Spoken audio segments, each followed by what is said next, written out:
which travels back in time to highlight notable eras in the town of Tustin's history with fascinating tidbits of information, some rare images, and vintage postcards, receives this next special recognition award.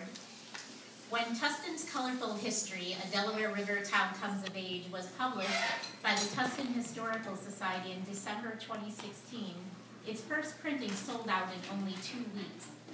The book was initiated by Grace Johansson, who founded the Tustin Historical Society and served as its president for 20 years. When she passed away in 2015, 2 of her 7 children joined forces with Tina Spangler from the Delaware Valley Arts Alliance to complete Grace's vision.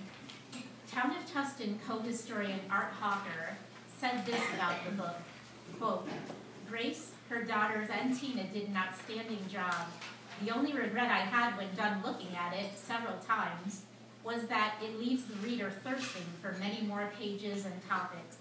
The beauty of its publication is that it provides those who never knew the people or saw the locations depicted therein with a visual reference and factual historical information. As it is said, a picture is worth 1,000 words, and this publication definitely brings the past to life while preserving it for the future. For those who have lived in the community for many years and recall some of the locations or have known the people or their families, the book serves as a pleasant reminder of the area as it once was, and those visionaries and characters who helped to shape the history of Tustin and the surrounding area. Warmest congratulations to all of the award recipients." Unquote. We thank Art for those reflections, and Linda Slocum and Tony Ritter for providing this nomination to the UDC. Accepting the award on behalf of the author are Grace's daughters, Lauren Schlagenhoff and Luann Joyce, and Tina Spangler from the DVAA.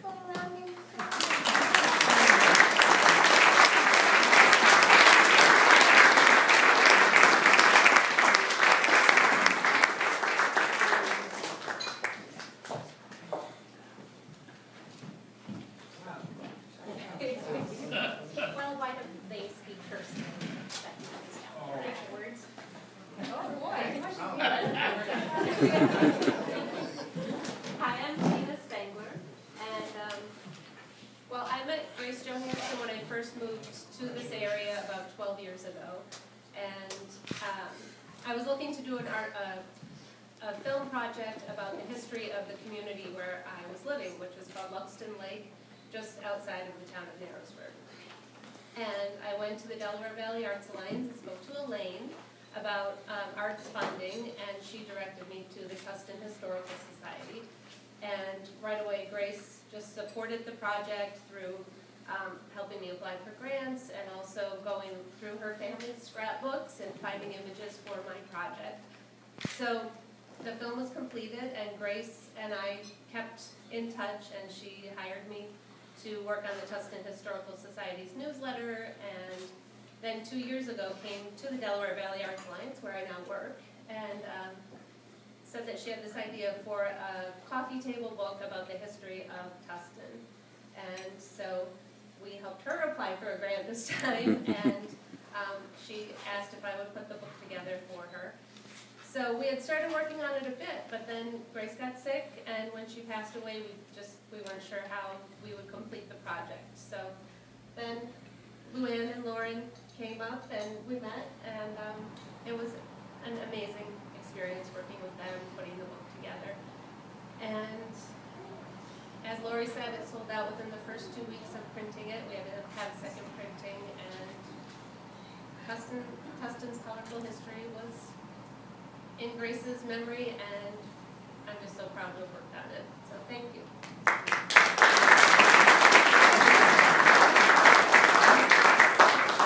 You can tell that we really like to public speak.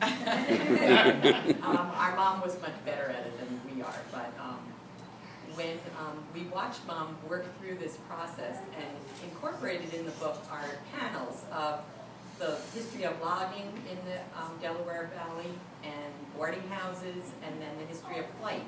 And we lived through her creating those panels for 3 years, and she loved doing them and we loved having them, but she wanted more people to see them, which is why she came up with the idea with Tina for making the coffee table book, because she wanted to share this information with a lot more people. So it turned into our job to somehow take these and weave it together to make it into the book. And we loved doing it, and we got to read over history of Narrowsburg and the surrounding area of Tustin. And one thing that I really loved was seeing so many names that I recognized as a child, because I lived here as a child but then had moved away. And that was really heartwarming to me to see so many of the same families that were still in the area.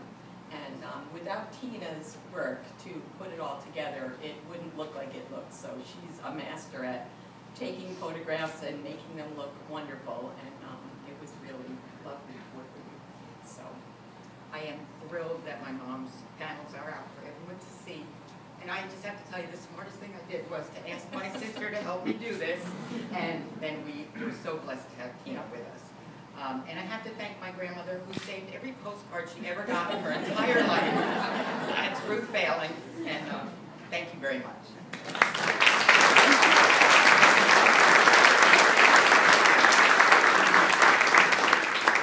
I got to show you that I do have a visual here of this coffee table book.